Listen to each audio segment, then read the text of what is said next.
We're Hassani and Danielle Pettiford, and we're a real couple with real problems who almost called it quits.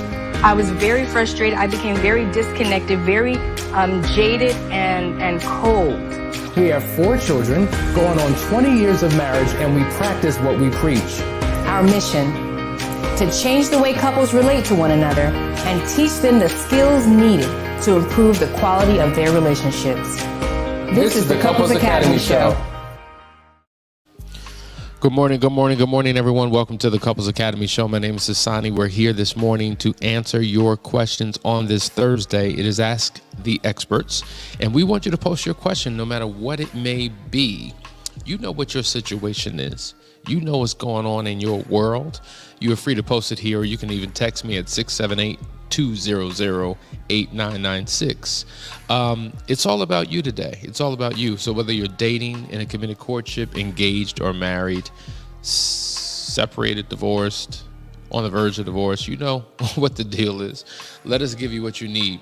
Some of you go to counseling, but for you it's not enough. Some of you want to, your spouse doesn't, and so you use this particular platform as a way to get something to get you through your day, your week, your month, your year. So we're glad to be of service to you. So let us know. Wherever you're dialing in from around the world, we want to hear from you so that we can rep you. All right, guys, listen. While we give you an opportunity to ask your question, we want to also announce that next week we're actually starting both Foundry and Unearthed. We're excited because there's a nice flow of people who are getting a breakthrough in these sessions. Testimonials are coming. That's something we got to work on to get those out, because people are like, I keep hearing about this Foundry program, this Unearthed program, but what is it? What actually happens? What is the impact of the people? So listen, as you post your question, we're going to play the Unearthed video, and on the other side of that, we'll start answering your questions. If you have no questions, this is going to be the shortest broadcast in the history of this show. Be right back. To the wives struggling to move forward, I know that you're hurt, filled with doubt, fear, anger, and resentment. I know you're trying to be your best self throughout this recovery process, all while still having to be mom, daughter, sister, friend, and so much more. I know it feels impossible to be there for everyone else when at times your journey feels so isolated and alone. I know that more than once a day, you scream on the inside, I can't take this anymore. I know there are days when you feel like you want to give up and run away. I know you spend too much time sitting in your car parked in the driveway to get your head right so that you can keep moving. I know this feels like a lot of work with no guarantees. And I know you wonder, what happened to me? Who am I? And why am I here? More than you'd like to admit. I know all of this because I once felt the way you do too. It may not be evident by looking around, because we all wear our masks, but you're not the only one who feels like you'll never get back to you. That's why I've launched Unearthed. Unearthed is a 12-week group coaching program focused on discovering the woman within. Just as the earth hides all kinds of precious stones waiting to be found, buried within every woman are the seeds of wisdom, strength, purpose, and passion waiting to be brought to the light. Unearthed will take you through a spiritual, emotional, and physical excavation process that will reveal to you who God designed you to be, and guide you through a process to embrace and activate your true identity. When you complete this journey, you'll have a new focus aligned with your core values so that you can begin to feel your life again and discover that your gifts aren't buried, but planted and waiting to be unearthed. Register today. All right, guys, we're back. That is Unearthed. That is what you want to be a part of, women, if you need healing in your personal life. All right, we're going to dive into these questions because they're starting to come in. So from Amanda, what is the best way to get my husband who cheated to understand why things trigger me out of nowhere? We're only 5 weeks past D-Day and I'm still heartbroken, and he wants to move on. I try most days to be fine for him and the kids, but this morning I looked at a photo of the home we bought in December, knowing that he cheated at that time, and it killed me. So the ultimate question is, how can I get him to understand that I'm triggered out of nowhere? Well, here's the reality. Sometimes a spouse will tune a deaf ear to you. Like, okay, but you're just emotional. Okay, but you just hold on to things. You just need to let it go. Here's the reality. When people hear from others a similar experience that you're having, it hits and it lands a little bit different. They're like, oh, it's not just my spouse. It's not just who she is or her personality that causes her to feel this way. It's other people. As they say, facts tell, stories sell. So hearing the facts, even reading something that suggests that triggers are a real thing, it's just like, yeah, okay. But when you hear the stories and testimonies of other people who have gone through this similar thing, similar experience, dealing with triggers, it helps him to have a better understanding. That's number one. Number two, sometimes hearing from someone else other than you, the same narrative, not like they've gone through the experience, but sometimes getting advice from other people may be the key. Now, is he resistant? Is he open? Is he teachable? Is he coachable? Is he completely shut down? Does he not care? So I think a lot of times people don't truly understand the journey that their spouse is going through.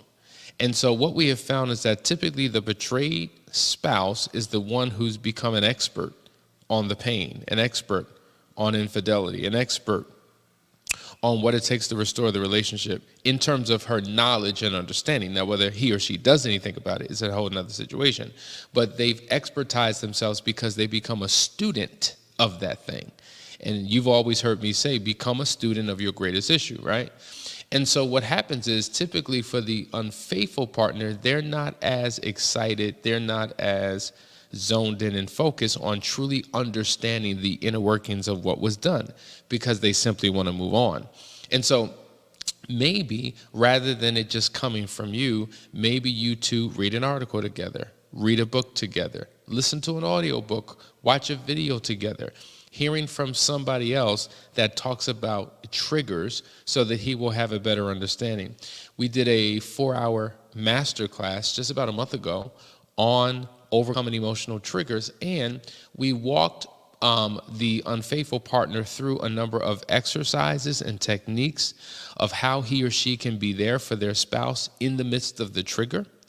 And it has been a tremendous blessing to the couples who've gone through that process who are actually doing the work.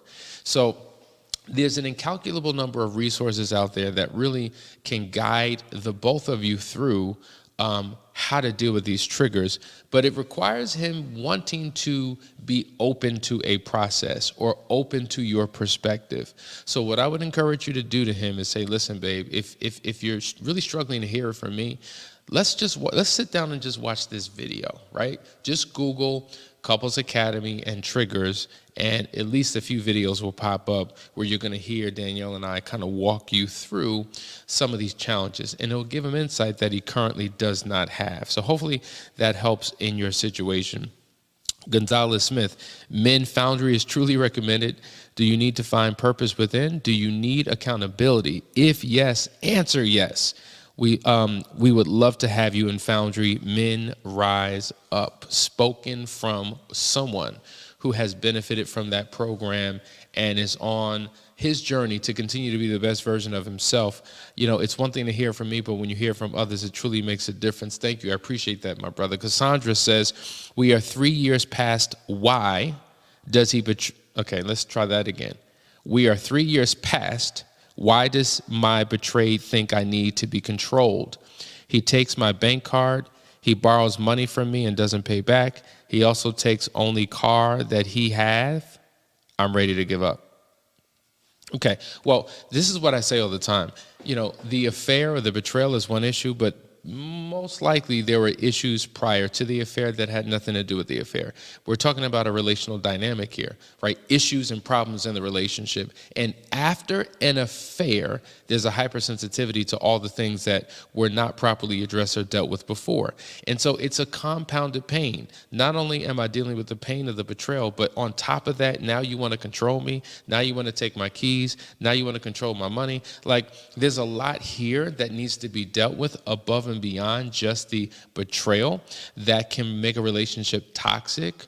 And so I would encourage you to, before giving up, what have you done? Have you read a book? Have you gone to a video? Have you done some counseling? Have you joined a support group? Like, what have you done?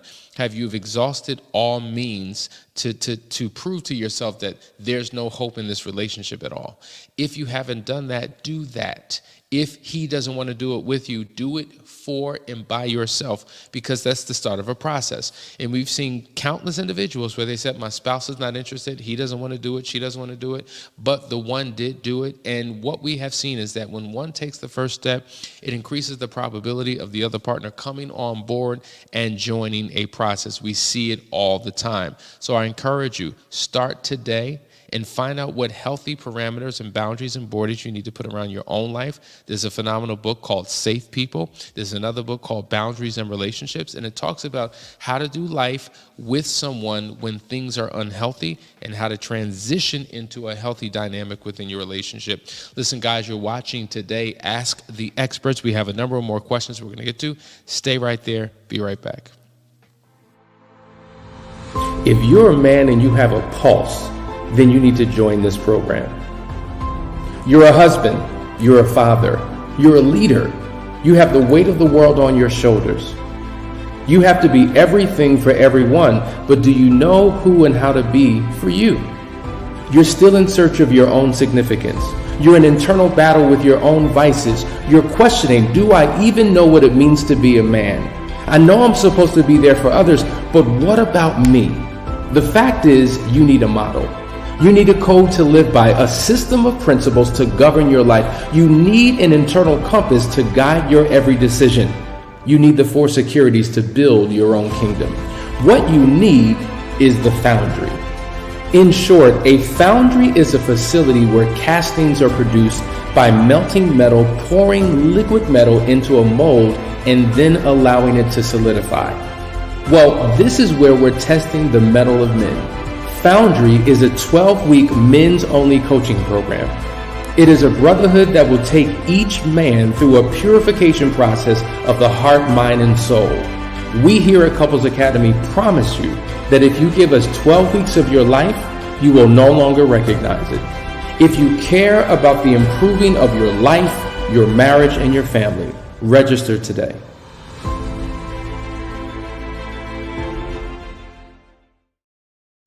All right, guys, we're back. We're going to jump into this question, but that's Foundry. You need to sign up today. We start next week. There's still room, so click the link in the description and let's make it happen. Jonathan says, what if she asked for divorce? Since the affair, you have spent 2 years trying to make things right.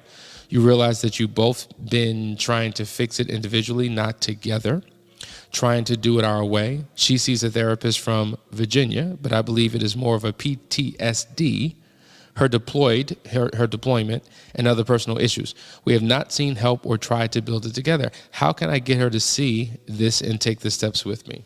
Yeah. A lot of these questions are, what can I do about her? What can I do about him? As opposed to, what can I do about me? And I get it, because you feel like, you know what, I'm doing what's necessary. I'm willing, I'm able, but my spouse is not on board. I would just have a conversation. My question is, have you had a conversation? And so sometimes people say, well, how do I have that conversation? Like, what do I actually say? You got to be live and direct. Like, there's no way to tiptoe, tap dance, pussyfoot around it. There's no indirect approach. There's no perfect timing. There's no particular phraseology that works better than others. You just have to have the conversation. Listen, babe, I mean, what you just said to me is the perfect way to say it to her. Babe, it's been 2 years. Now, I know you've been on your individual path. I've been on mine. But truth be told, maybe it's time for us to do something together, because your therapist is dealing with particular issues that are different than what we're struggling with in our relationship. And I think it's time that we give this thing a try. I found someone There's this thing called Couples Academy. I don't know. They have all these videos. And guys, let me tell you something. I say this all the time. I talk to people on discovery calls all the time. When you find a counselor, see, some of you are so hell-bent on having to be in person. You want to find somebody local because somehow that creates some sense of security for you. Somehow you think that because it's local and in person, it's going to be a better experience than if it's virtual. I don't know where that comes from. I don't know what that's about, but that's certainly not true. But then if you only find someone local, you're limited to who's in your local area. And depending upon where you are in the country, if you're in a rural area, if you're in the country, if you're in the city area, you may not find the exact person you're looking for. If you're just staying within your network, then you're limited to the options that are provided. And so what happens is you go through a process of elimination, trying to find somebody who's good, hoping that you've made the right decision because you read a description, you see what they cover. Oh yeah, they definitely take insurance. They've dealt with this, they've dealt with that. Let's try that. You don't have any experience with them. You don't know their philosophy. You don't know their methodology. You don't know how they work. You read a description and put all your hope and trust and future into this profile. Then it doesn't work after a couple of sessions and you find yourself in the same situation. There's a reason why we come on every single day. There's a reason why we have over 600 videos online so that you can experience us. So what we say is, listen, sit down with your spouse. If your spouse is resistant, maybe they're not ready yet, right? So maybe it's going to take a couple of sessions, when I say sessions, I mean these video sessions. Maybe it's going to take a couple of weeks, a couple of months for them to get comfortable, for them to understand what we believe, what our philosophy is, our methodology, the fact that we're not on one person's side versus the other.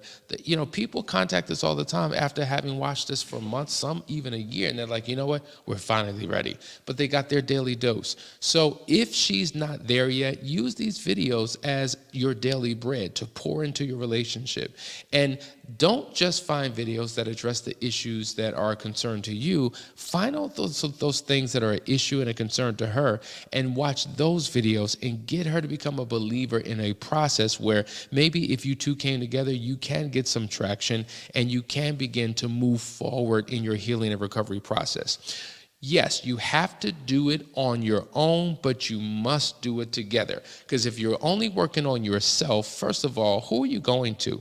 Is that personal therapist a supporter of your marriage, an advocate of marriage, or are they encouraging you to do your own thing and go your own way? So this is why it's dangerous when you have too many people speaking into one household, giving all this direction, giving all this advice, and because they're the expert, you follow suit, and they could be causing more havoc than good. So you really got to check the belief and the philosophy and the creed of the people that you get advice from. But in the meantime, ask her, would she be willing to just get on the phone and have a conversation? That's why we have the discovery call. And oftentimes when they get on the phone, it increases the probability of them being willing to take a chance, to take a try, to see if anything is possible. So your number one focus, in addition to watching our videos, see if you can get her on the discovery call and let us take care of the rest. All right, here's another question from Sherry.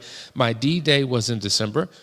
My husband is remorseful and has apologized sincerely. He shuts down, doesn't want to talk about the affair except that he cheated and had sex. A work day on our marriage and a discussion day are what we're doing, but he says he's blocked everything out. How can I get my spouse to open up? Yeah, that's an intentional block. It's an intentional shutdown. He doesn't want to be reminded of the pain that he's put you through because it makes him feel guilty, or he doesn't want to be reminded of the person that he was when he did what he did because it makes him feel shame. Maybe there's trickle truth and he's holding on to things that he hasn't revealed yet. There's an incalculable number of reasons that he may not be wanting to engage in a conversation. So the question I have for you is, sometimes there's a strong desire and a preoccupation to always talk about the affair. Like every time we talk about the relationship, the affair comes up. And depending upon the approach, depending upon whether you're accusatory, blame shifting, depending upon if those conversations become very emotional and confrontational, it could cause someone to be demotivated. So, I think that these are important conversations to have, but the way in which you have these conversations and the environment that is set for these conversations are critically important. Okay. Sometimes it also takes somebody outside of the two of you to help navigate a conversation because A lot of times, to be quite honest, the offender has no voice in these conversations. And when questions are asked, they're asked through a particular filter. We've said this before. When you ask a question about what a person did, are you asking because you want clarity and understanding, or are you asking and is there vitriol attached to the question? Is there correction attached to the question? Is there, I can't believe you did this to me, attached to the question?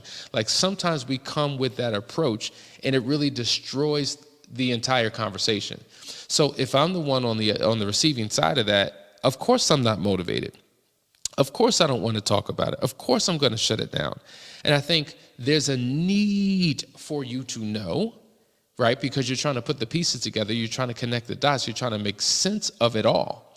But oftentimes the manner in which the disposition, the attitude, the tone, the way in which it's done isn't necessarily conducive for both parties involved. So he may shut down.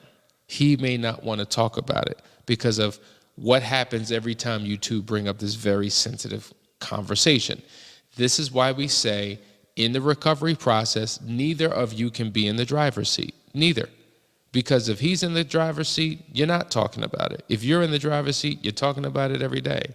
If either one of you are in the driver's seat, your attitude, your tone, your disposition, your feelings, all of that stuff gets in the way. That creates the noise in the midst of the conversation that makes it difficult. That's why you two have to get in the back seat, put your seatbelt on, and allow somebody else to guide and steer the conversation so that it goes well. That way it becomes more comprehensive and you get more out of it. Because these conversations do get very, very, very emotional. And we want to make sure that we're showing up the right way to get what it is we want. You know, you can get more bees with honey, right, than with vinegar. And sometimes it's just like that's the tone, that's the energy, that's the way in which we approach it. And it just leads to the struggle bus all over again. All right? Guys, we got more questions. Stay right there. We'll be right back after this short break.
All right, guys, we're back. Let's jump into these questions from Felicia. We all have triggers. We are responsible for helping our spouse to overcome their triggers, but ultimately we are responsible for making sure we get over these triggers ourselves, right?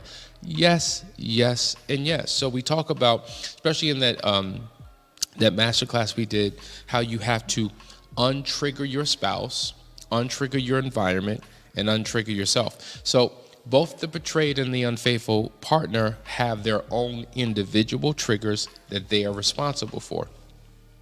But the unfaithful person has to assist the betrayed spouse with their trigger by not being the trigger, by no longer engaging in behaviors and doing things that trigger their spouse.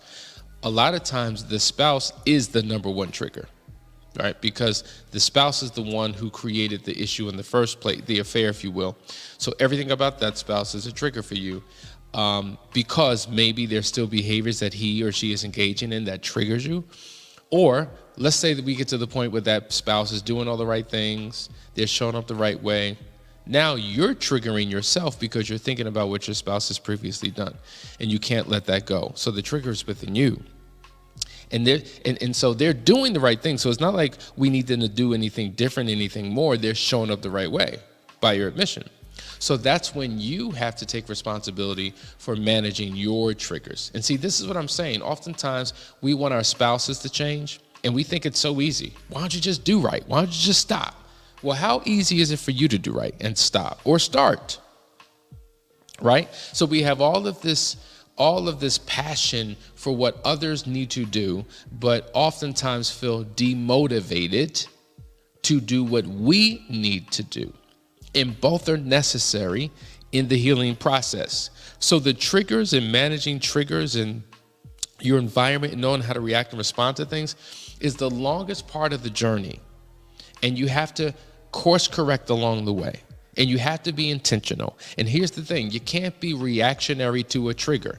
If you truly are serious about overcoming your triggers, you've got to be proactive. You got to be preventative. You have to start your day with a ritual, right? With your daily to-dos that build you up so much so that when certain things happen, they don't trigger you the way they once did, because you're putting in the work and you're doing the necessary things to retrain your brain and to manage your emotions and to do all the necessary inner healing that's necessary to get you to a better place. So hopefully that answers your question.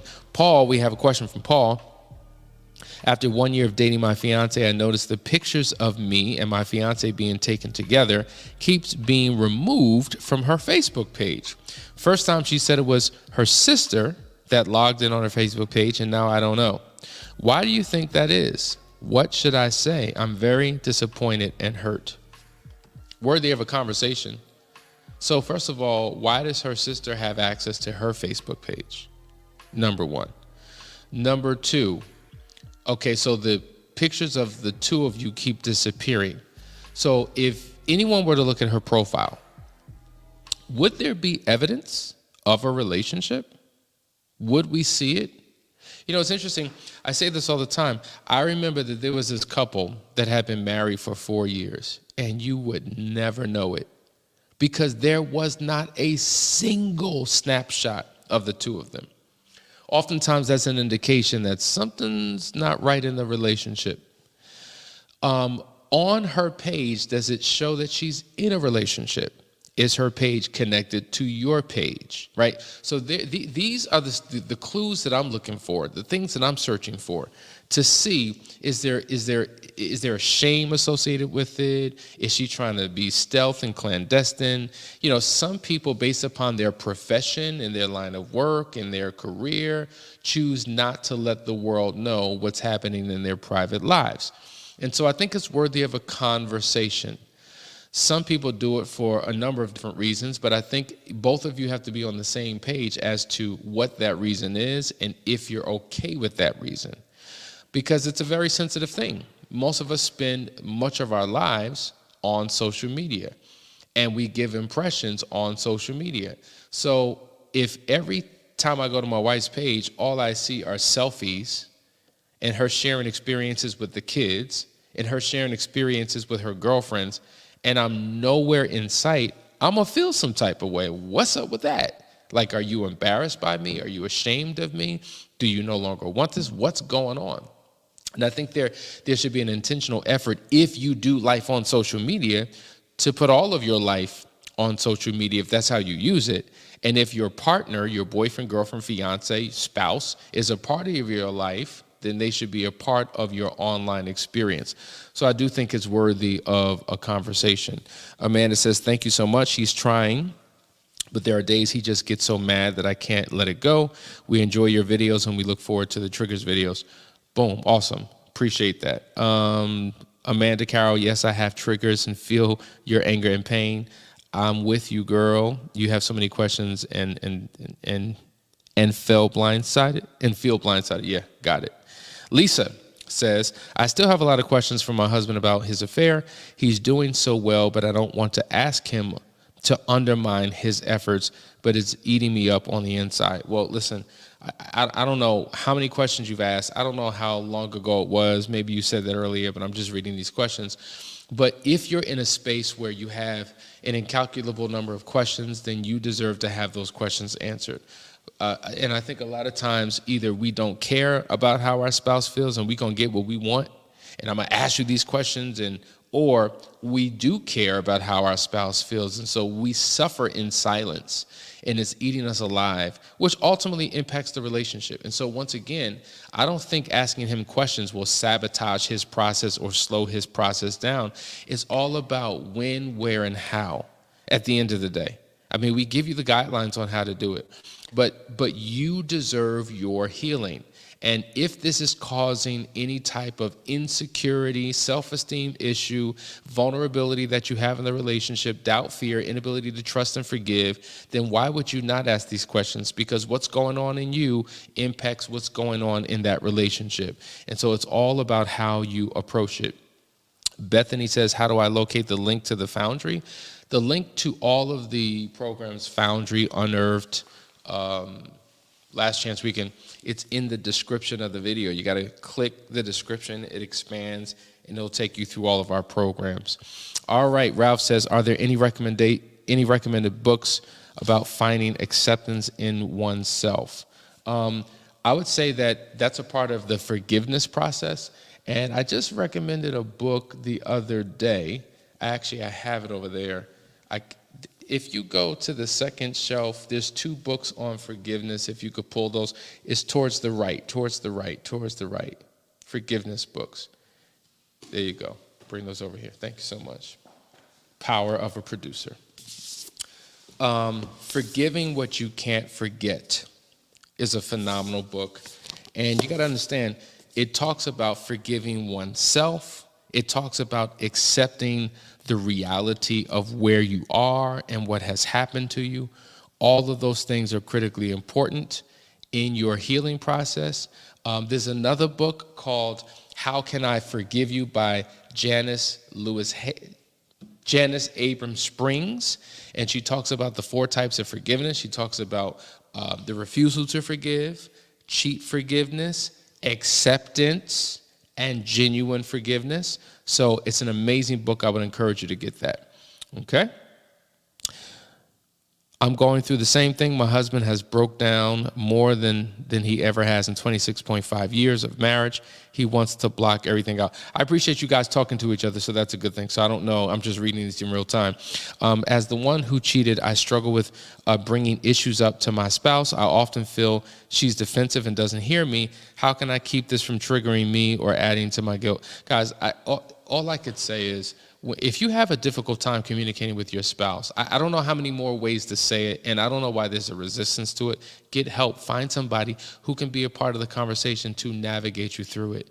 At some point, you need someone to step in, because there's a hypersensitivity that each of you have towards one another, and a lot of times these conversations just spiral out of control. And all it takes is somebody who understands what effective communication is to help you through that process. Amanda says, what are your thoughts on sex after an affair? When the offender can't get to the good place when trying, he wants to but can't. Can't get to the good place? Is that code? I think it's worthy of a conversation. We did a master class on overcoming sex beyond betrayal, in the journey that you have to take to get there. We also, if you go on our website, we have a book called Pillow Talk, 50 Questions of Extraordinary Sex. I think that will probably be a great place to start, because it's going to cause you to have conversations about what's important to you, what you're looking for, what some of the hang-ups may be in the existing relationship. What we do know is that when couples can't connect in that way, it's usually not because there's something physically wrong, but there's an emotional or spiritual or relational issue that has gone unaddressed and unresolved that's impacting your ability to show up in a sexual way.